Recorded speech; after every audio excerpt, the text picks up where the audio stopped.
যেদিন আওয়ামী লীগ বাংলাদেশের রাজনীতিতে ফেরত আসবে সেদিন বিএনপি নামক দল বাংলাদেশের ইতিহাস থেকে নির্বাসিত হয়ে যাবে। জুলাই গণ অভ্যুত্থানে আমাদের তিনটা আকাঙ্ক্ষা নিয়ে বাংলাদেশে একটা নতুন অভিযাত্রা শুরু হয়েছিল। তার ভিতরে একটা হচ্ছে নির্বাচন, একটা নির্বাচিত সরকারের কাছে রাষ্ট্রকে আবার বুঝিয়ে দেয়া, দ্বিতীয়ত হচ্ছে বিচার এবং তারপরে হচ্ছে সংস্কার। আমরা দেখেছি গত গণ অভ্যুত্থান পরবর্তী ১.৫ বছরে বর্তমান ক্ষমতাসীন সরকারি দল নির্বাচনের জন্য কতটুকু উদ্গ্রীব ছিলেন, ঠিক ততটুকুই তাদেরকে দেখেছি খুবই কম আগ্রহের ব্যাপার বিচার এবং সংস্কারের ব্যাপারে।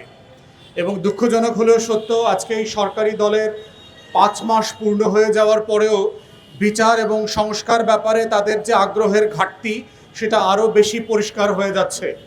এবং এটা করবার জন্য তারা যেটা করেছেন, আমরা যেটা ধারণা করেছিলাম যে কোনো না কোনোভাবে আওয়ামী লীগকে পুনর্বাসন করা, আমাদের শত শত শহীদ আহত পরিবারের উপরে যারা গণহত্যা চালিয়েছেন তাদেরকে কোনোভাবে আইনের ফাঁকফোকর দিয়ে মাফ করিয়ে দেয়া যায় কিনা, সেই আশঙ্কা আমরা বারবার দেখতে পাচ্ছি বাস্তবে রূপান্তরিত হচ্ছে।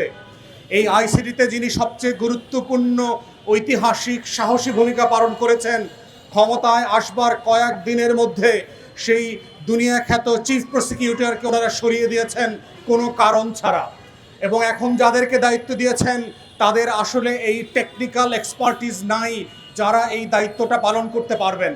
তাই আমরা সরকারকে আহ্বান করছি, যদি আপনারা নিজেদেরকে জুলাইয়ের পক্ষের শক্তি মনে করেন, যদি আপনারা মনে করেন গণ অভ্যুত্থানের বিচার এবং সংস্কারের ওয়াদা থেকে আপনারা সরে আসেন নাই, যদি আপনারা এখনও বিশ্বাস করেন যে আপনাদেরকে আমরাও বিশ্বাস করতে চাই যে আপনারা জুলাই সনদ বাস্তবায়ন করবেন এবং গণভোটের গণরায় বাস্তবায়ন করবেন, তাহলে অবশ্যই অবিলম্বে আওয়ামী লীগের নেতাকর্মী যারা ফৌজদারি অপরাধের সাথে জড়িত, প্রশাসনের যারা বিভিন্ন জায়গায় আইনশৃঙ্খলা বাহিনীর সদস্য, বিভিন্ন ফোর্সে যারা গণহত্যা এবং মানবতা বিরোধী অপরাধের সাথে জড়িত, তাদেরকে বিচারের মুখোমুখি করেন অবিলম্বে।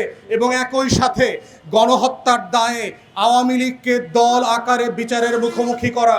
কিন্তু একইভাবে এটাও আমরা আশঙ্কা করছি, বিচারের নামে আদালতের ঘাড়ে বন্দুক রেখে আপনারা আবার আওয়ামী লীগকে রাজনীতিতে ফেরত আনবেন কিনা।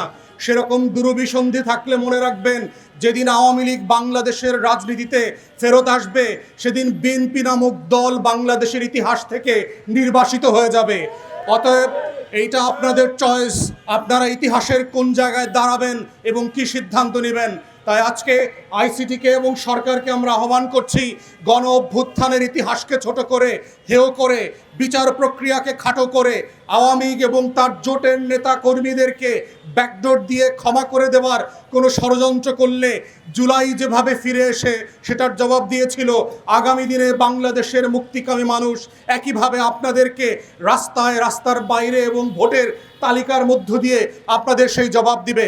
অতএব সময় থাকতে সাবধান হন এবং সঠিক সিদ্ধান্ত নিন।